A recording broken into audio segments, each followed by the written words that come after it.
곰밭은 곰밭.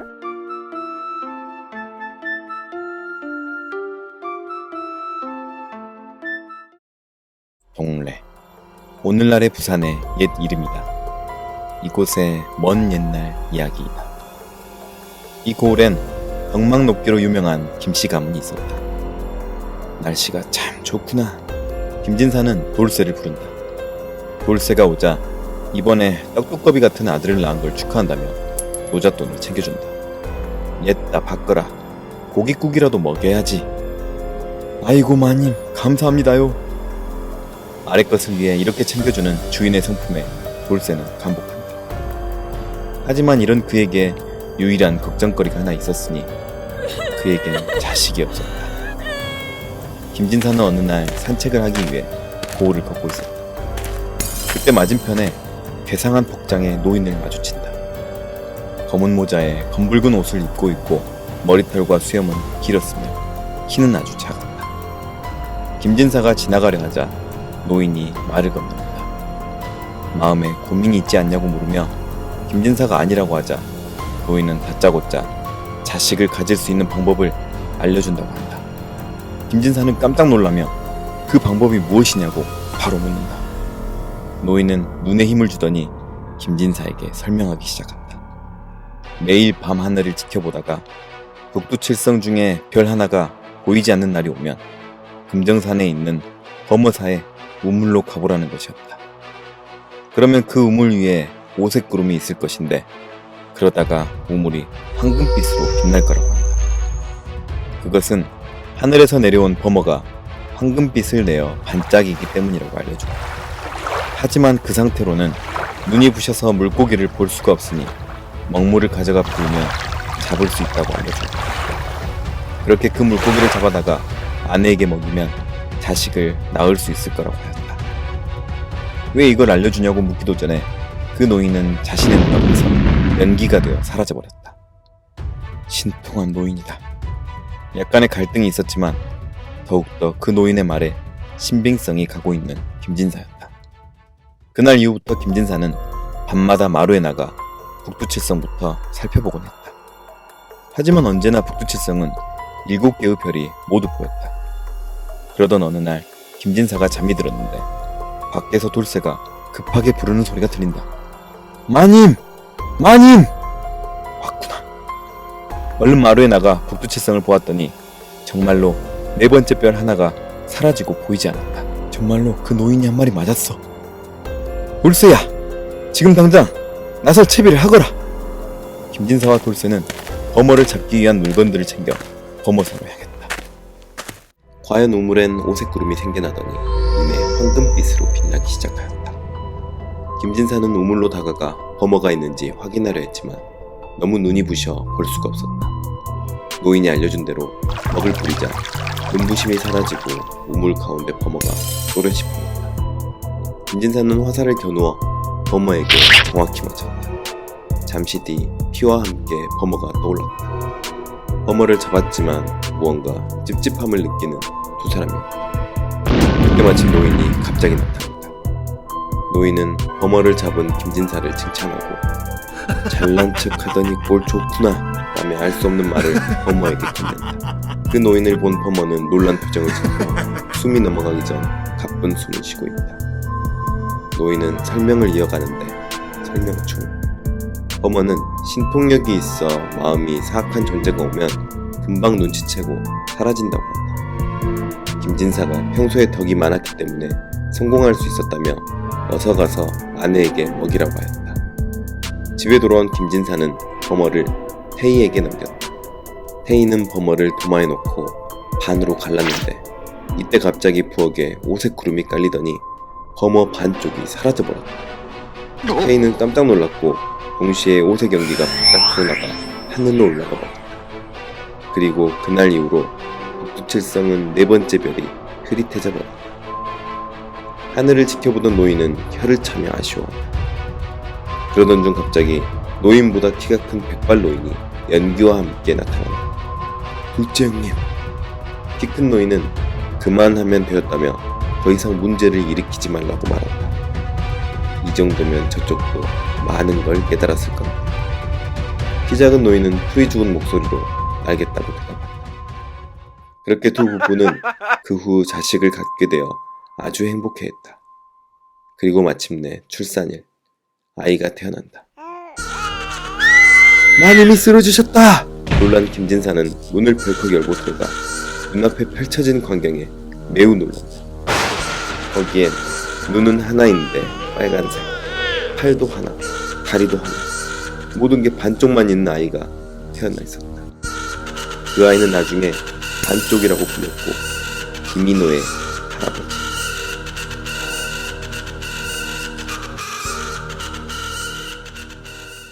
이 이야기에 등장한 금빛 물고기는 거머 또는 금어라고 불립니다. 원래 하늘에서 살다가 가끔 오색 구름을 타고 내려와 지상의 물에서 놀다 가는데 그때 그 물이 온통 황금빛으로 변한다고 합니다. 그 전설로 인해 주변의 산이 황금 우물이 있는 뜻으로 금정산으로 붙여지고 그곳의 절도 거머사로 이름 지어졌습니다. 이 이야기에 등장한 노인은 하늘 삼형제 중 막내와 둘째입니다. 둘은 신선이고 다양한 지식과 도술에 능합니다. 하늘 삼형제 중 셋째가 왜 범어를 잡으려고 했는지 반쪽이 이야기에서 밝혀집니다. 이곳은 아주 오랜 옛날 평양의 용천호 부근의 마을. 이 마을엔 호수가 하나 있는데 물고기가 용이 되어 날아간다고 해서 용천호라고 불린다. 이 마을엔 칠형제가 살았는데 아버지를 일찍 잃고 어머니 혼자 칠형제를 키우며 살고 있었다. 칠형제는 서로 우애가 깊고 제각각 재주가 뛰어났다. 그중 둘째와 넷째의 이야기를 해보려고 한다.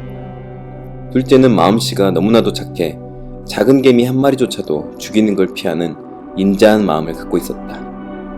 넷째는 성격이 호탕하고 물에서 노는 걸 그렇게도 좋아하여 허구한 날 용천호에 가서 헤엄치고 노는 게 낙이었다. 그렇게 칠형제는 어머니께서 주막에 가 일을 하고 오실 때까지 열심히 집안일을 하거나 서로 보살피며 지내고 있었다. 어머니는 주막에서 일하는 덕분에 칠형제를 먹여 살릴 음식을 그나마 수월하게 구할 수 있었다. 그런데 둘째는 이상한 점을 발견한다. 어머니가 돌아오시면 항상 치맛자락 아래부터 신발까지 젖어 있는 것이었다. 그래서 다음날 넷째와 함께 조용히 어머니 뒤를 따라가 본다. 알고 보니 원래 가는 길은 쌍둥이 집에서 어머니 일터까지 개울을 건너야 하는데 그러기 위해선 위쪽 다리까지 가야 했기 때문에 어머니가 많이 힘들어하셨다. 그래서 어머니는 개울물을 가로질러 바로 일터로 가시는 걸 택한 것이다. 물이 그다지 깊지 않아 옷 아래쪽이 젖기는 하지만 금방 일터에 가실 수 있었다. 둘째와 넷째는 자신들을 먹여 살리기 위해 저렇게 고생하시는 어머니의 모습을 보니 많이 속상했다. 스르. 그런데 갑자기 옷을 벗어던지는 넷째. 그 모습을 보고 둘째는 경악한다. 너 뭐하는 거야?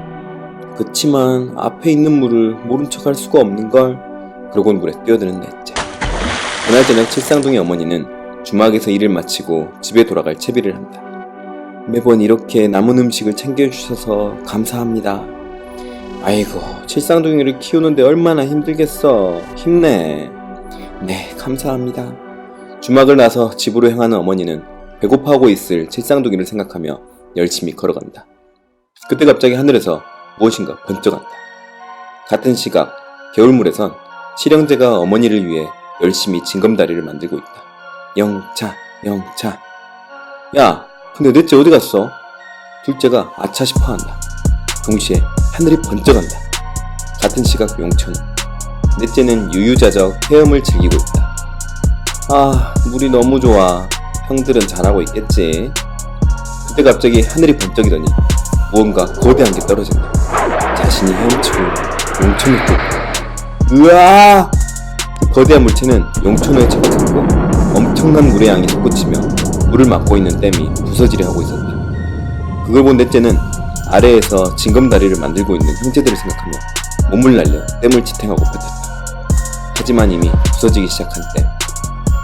내가 힘이 아주 셌다면 내 형제들을 지킬 수 있었을 텐데 미안해. 넷째는 너무나 지쳐버렸다.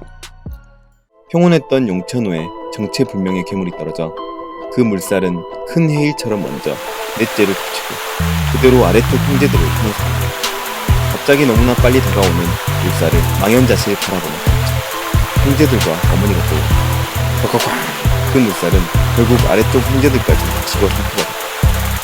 다음날 부서진 댐 근처에서 온몸이 상처투성이인 넷째가 발견되고 하류 쪽에선 나머지 형제들도 발견되었지만 안타깝게도 모두 숨을 거둔 상태였다. 마을 사람들은 효심 깊은 칠형제의 죽음을 너무나 안타까워했고 형제의 어머니는 3일간을 알아 누워버렸다. 그리고 마을 사람들은 형제의 우애와 효심을 기리기 위해 비를 세우고 마을 사람들은 기도하였고 어머니는 밤낮을 가리지 않고 자식들의 명복을 위해 기도했다. 이곳은 이승에선 산채로 갈 수 없는 아주 먼 곳, 저승. 둘째는 홀로 남겨진 어머니 생각에 눈물 짓는다. 그런 둘째를 달래는 넷째와 형제들. 그렇게 자신의 차례를 기다리는 칠형제들에게 저승사자 한 명이 찾아와 귀한 분들을 모시게 되어 영광이라고 말한다. 그리고 불려간 칠형제들. 그 앞은 놀랍게도 염라대왕보다도 높은 대별왕의 앞이었다. 대별왕은 칠형제에게 이야기를 꺼내는데 칠형제의 우애와 효심이 깊고 형제들을 위한 기도가 끊이질 않아 간복하여 칠형제를 하늘의 별자리 신인 칠성신으로 임명한다고 하였다. 그러니 각자 원하는 능력을 하나씩 말해보라고 합니다. 그러자 갑자기 넷째가 고개를 번쩍 들고 자신과 주변을 지킬 수 있는 강한 힘을 달라고 하여 요괴를 꿰뚫어 볼 수 있는 눈과 요괴를 제압할 수 있는 강력한 힘을 부여받았다. 둘째도 질세라 고개를 들어 자신은 지상에 계신 어머니가 너무나도 신경쓰여 꼭 모실 수 있게 해달라고 빌어 어머니를 영원히 옆에 두고 모실 수 있게 되었다. 그래서 지금 북두칠성을 보면 두 번째 별 옆에 연하게 빛나는 또 다른 별을 볼 수 있는 것이다. 그것은 둘째가 어머니를 모시고 있기 때문이다. 또한 대별왕은 둘째의 인자한 마음에 감복하여 그에 어울리도록 인간의 수명을 볼 수 있는 능력과 그 수명을 조절할 수 있는 능력을 주었다.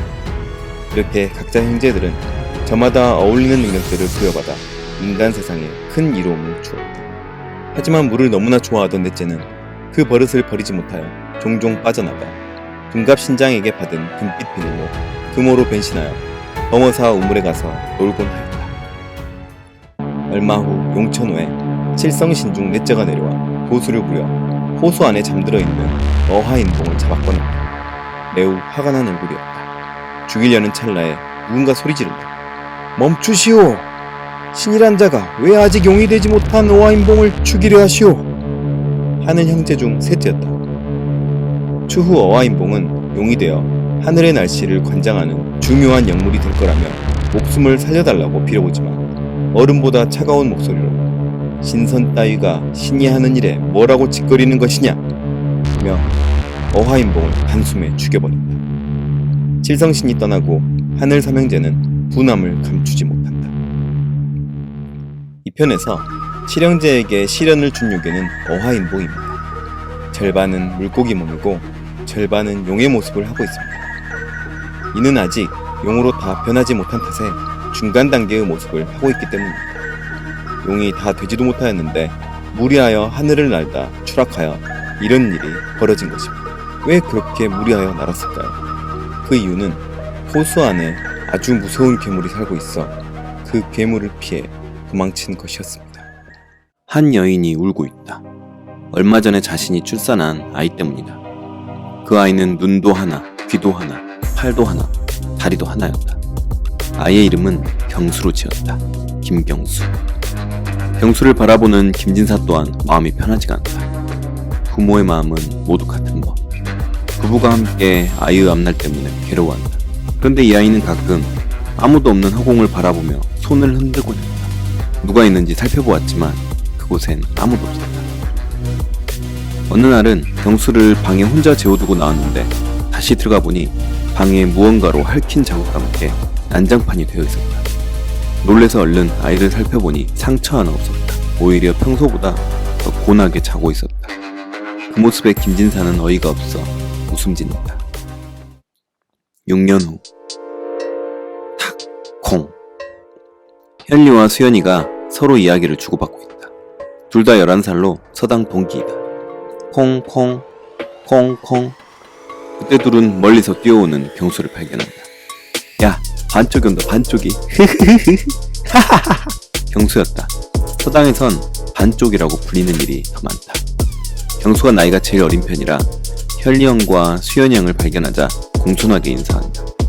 그런데 현리 형 주변에 정체를 알 수 없는 무엇인가가 보인다. 서당에 다닌 지 100일 정도 되었지만 외형 때문에 따돌림을 당하며 지내는 일이 많았다. 가끔 그걸 비웃는 녀석들의 소리도 들렸다. 경수는 집에 돌아가면 걱정하는 표정으로 어머니께서 서당 생활에 대해 물으시면 괜히 걱정하실까봐 형들과 아주 잘 지낸다고 말씀드리곤 하였다. 그러면 어머니는 정말 다행이라며 안심하셨다. 그런 모습을 보면 괜히 본인이 더 죄송한 마음이 드는 경수였다. 그런데 오늘 무슨 일로 현리 형이 방과 후에 숨바꼭질을 하고 놀자며 제안을 했다. 경수는 너무나 기뻐서 알겠다고 했다. 드디어 형들이 마음을 열어주시는구나. 그 말을 믿냐고 무엇인가 옆에서 속삭인다. 수업 후 현리와 수연이는 경수를 나무에 묶으며 경수가 술래이고 자신들이 숨을 테니 다 숨었다는 신호를 줄 때까지 꼭 여기에 있으라고 하였다. 그렇게 경수는 신호를 기다렸지만 기다리는 신호는 오지 않았다. 그렇게 몇 시간이 지나고 또 무엇인가가 나타나 거부하라며 비웃는다. 경수도 많이 실망했다. 그때 누군가가 다가왔다. 자신보다 2살 정도 많아 보이는 여자였다. 예쁘다고 생각하는 경수였다. 그 여자애는 사실 현리 형의 동생 하림이라고 하는데 자신의 집에서 오빠가 수연이 오빠와 반쪽이를 놀려먹은 이야기를 하는 것을 듣고 도와주러 왔다고 한다. 마음씨도 착해. 그런데 하림이 주변에도 현리 형과 비슷한 기운이 보인다. 뭘까? 하림이는 경수를 풀어주려 했어보지만 할 수 없었다. 그때 갑자기 경수는 하림에게 잘 보이려는 마음이 컸다. 괜찮으니 비켜보라고 한다. 힘을 주기 시작하더니 나무가 뿌리채 뽑혀버렸다. 원래는 줄을 끊으려고 한 건데 생각보다 단단히 메어졌나 보다. 그래도 멋있어 보이겠지? 칭찬을 바라는 눈으로 하림이를 쳐다본다. 역효과가 난 것 같다. 하림이는 조금 놀란 것 같아 보인다. 하지만 이내 어이없는 광경에 웃음을 터뜨린다. 웃었다. 쿵, 쿵, 쿵. 경수 어머니는 무슨 소린가 싶어 봤더니 눈앞에 보이는 광경에 매우 놀랐다. 경수가 나무를 한 그루 쥐고 와서 땔감을 구해왔다며 해맑게 웃고 있었다. 절대 괴롭힘을 당한 얼굴은 아닌 것 같아서 이내 어머니는 어이없는 장면에 웃음을 터뜨리신다. 잠자리에 든 경수, 오후에 만난 하림이를 떠올리며 미소를 짓는다. 그런데 하림이 주위에 기분 나쁜 그 기운은 무엇이었을까? 바로 알아봐야겠다고 생각하며 잠이 들었다. 오늘은 기분 좋은 꿈을 꿀 것 같다. 꿈자리가 사나운지 경수가 뒤척이고 있다. 알 수 없는 형체의 그림자가 꿈속에 나타나 자신에게 중얼거린다. 조심하고 또 조심해라. 무엇인가가 너를 노리고 있다. 번쩍 눈을 뜨는 경수. 잠에서 깬 경수는 방금 꿈에서 본 그림자는 무엇이었을까 의문을 품어본다. 익숙한 존재였던 것 같다. 하지만 이내 하림씨의 얼굴이 떠올라 머릿속을 가득 채운다. 다시 흐뭇해지는 경수. 하림씨 꿈을 꾸기 위해 얼른 잠을 다시 청해본다. 그때 하늘 위의 북두칠성에 4번째 별이 반짝인다. 다음날 아침, 밖은 참새가 지저귀고 요괴 한 마리가 경수에게 스르르 다가오고 있었다. 캬! 입을 벌리고 힘껏 경수의 얼굴을 물어보지만 멀쩡. 상처 하나 입지 않는 경수였다. 그 요괴의 목을 잡아 가볍게 팔을 휘둘러 벽 쪽으로 던져버린다. 휙! 철푸덕. 이미 온 요괴 2마리가 비웃고 있다. 이 녀석 초보네, 초보. 자리에서 일어난 경수가 갑자기 요괴 쪽을 바라보자 쫄아버리는 요괴들. 아니, 이 녀석이 초보 같아서 그냥... 흥! 가볍게 코웃음을 치는 경수이다. 사실 경수의 주변에는 작은 요괴들이 항상 대기하고 있다. 경수를 먹을 수 있지 않을까 하는 희망 때문에. 하지만 대부분의 녀석들은 경수가 살짝 쳐다만 봐도 쫄아버리는 존재들이다. 콩! 탁! 경수는 하림씨를 또 한번 보고 싶다. 그래서 좋은 꾀를 하나 생각해냈다. 서당 앞에는 현리 형과 수연이 형이 역시나 있었다. 수상한 기운과 함께. 경수는 현리 형 앞으로 다가가 어제처럼 또 놀고 싶다고 하였다. 너무나 반짝이는 눈망울로 바라보며 이야기하자 현리와 수연이는 서로 바라보며 의아해한다. 어제 그렇게 당해놓고 또 하자고 한다고? 혈리는 오기가 발동하여 반쪽에게 호난숲에서 자신을 기다리라고 한다. 그 말을 듣고 있던 수연이는 매우 놀란다. 호난숲은 호랑이가 나오는 숲으로 매우 유명했기 때문이다. 하지만 반쪽이는 너무나 해맑게 웃으며 알겠다고 한다. 분명 그곳은 위험한 곳일 테고, 그러면 또 하림씨가 자신을 도우겠다고 찾아올 테니 말이다. 속을 모르는 둘은 그런 반쪽의 모습에 오히려 더 놀란다. 2시간 후 하림은 호남숲의 입구를 향해 열심히 뛰고 있다. 숨이 많이 차오른 것 같다. 그리고 지난번보다 더 야유어 보인다. 호란숲엔 이미 호랑이 한 마리를 해치우고 다른 한 마리의 목을 쥐고 있는 반쪽이 경수가 보인다. 그 모습을 지켜보는 하림을 발견한 경수는 환하게 미소를 짓는다. 대놓고 좋아하는 얼굴이다. 누군가를 좋아하면 티가 나기 마련. 잡고 있던 호랑이를 툭 던져놓고 호랑이의 배 위에 앉는 경수. 아주 푹신푹신하다며 옆에 와서 앉아보라고 권한다. 맥락없는 자랑하고 싶은 어린아이의 모습이기도 하다. 뻘쭘하지만 옆에 앉아보는 하림. 둘은 호피 소파에 앉아 다양한 이야기를 나누기 시작한다. 좋겠네 둘은. 경수는 하림에게 돌직구를 날려본다. 자신은 다른 사람과 다르게 몸이 반쪽뿐인데 무섭지 않냐고, 혐오스럽지 않냐고 물어본다. 하림이는 전혀 그렇게 느껴지지 않는다며 오히려 자신보다 훨씬 어린애라는 게 믿기지 않는다고 한다. 그런데 또 그럴 법도 한 게 경수는 지금 서당을 다니고는 있지만 천자문은 이미 4살 때 모두 마스터였고 나이는 7살에 불과하지만 동갑내기 친구들과 키 차이가 많이 났다. 머리 하나는 더 있었다. 대화하는 중에 둘은 호감도를 서로 키워가고 있었다. 예쁘다, 귀여워, 마음씨도 착해, 어리지만 듬직해. 하림은 경수의 옷을 보더니 이 또한 자신의 오빠 때문에 일어난 일이니 찢어진 부분을 집에 가서 꿰매어준다고 한다. 하림씨에겐 여전히 수상한 기운이 묻어 있었다. 둘은 하림의 집을 향해 걷기 시작했다. 좋아 죽는 경수. 하림의 집에 도착한 경수. 집 안에서 흘러나오는 강력한 요기를 본다. 이것 때문이었구나. 이제서야 하림씨나 헨리에게 느껴지던 찝찝한 기운의 원인을 찾을 수 있었다. 둘은 대문을 지나 인사를 하기 위해 하림이의 아버지께 합니다. 도착한 그곳엔 하림이의 아버지가 강력한 요기와 함께 서 있었다. 경수님은 하림의 기운을 저 강력한 요기를 품고 있는 요괴가 조금씩 빨아가고 있다는 것을. 하림은 아버지께 손님을 데리고 왔다며 인사한다. 경수는 떨리는 목소리를 보니 하림씨, 저분이 정말 아버지 맞아요? 네, 맞아요. 샤락. 갑자기 하림이 뒤에서 경수를 껴안는다.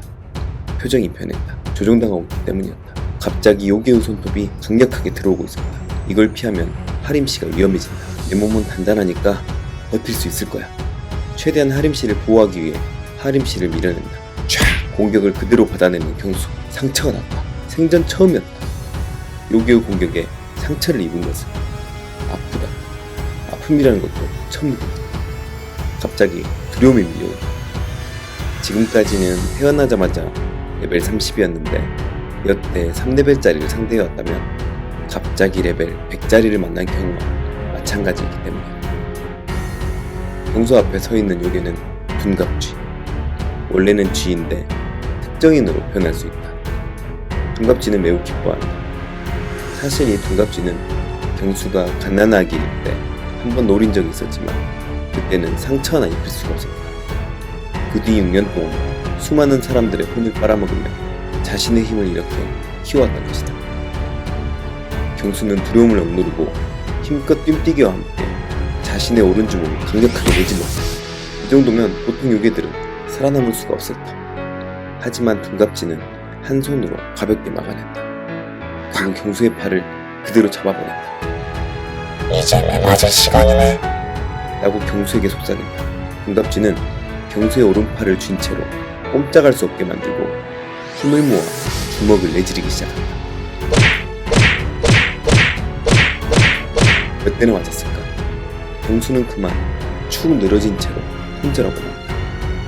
둔갑쥐는 드디어 경수를 먹을 수 있게 되어 아주 거의 모든 요괴들의 소망이다. 잘 먹겠습니다. 그때 갑자기 주위가 어두워지며 하림의 집에 강력한 빛이 떨어진다. 둔갑지는 자신의 눈앞에서 강력하게 빛나고 있는 존재를 보고 매우 놀란다. 분명히 반쪽이를 잡고 있었는데 온전한 사람 몸을 하고 밝게 빛나는 존재로 바뀌어 있었다. 칠성신의 넷째였다. 경수가 정신을 잃은 위기의 순간에 직접 강림하여 경수와 함께 한 몸이 된 것이었다. 칠성신은 자신의 몸을 쓱 보더니 만져본다. 완전하고 이게 얼마만이냐 이 소리를 짓다. 그러곤 둔갑지를 다시 바라보는다. 감히 더러운 요괴 주제에 내 몸을 잡고 있는 것이냐? 칠성신의 말이 머릿속으로 직접 전달되는다. 다급한 둔갑지는 다시 하림을 조종하여 칠성신을 뒤에서 잡는 하림. 그걸 본 칠성신은 가볍게 둔갑지의 팔을 그대로 부러뜨리고 하림의 목을 움켜잡는다. 부정한 몸으로 내게 손을 대다니 정신이 나갔구나. 정신을 차린 경수는 이 광경을 지켜보며 그만두라고 말한다. 하지만 경수의 말을 듣지 않는 칠성신. 확! 그래서 너무나도 연약한 하림은 그만 목숨을 잃고 만다. 그러자 갑자기 칠성신은 오른쪽이 지끈거림을 느낀다. 야, 이 나쁜 놈아! 감히 하림씨를! 경수가 분노에 외친다. 내 몸 내놔! 경수는 자신의 몸을 되찾았다.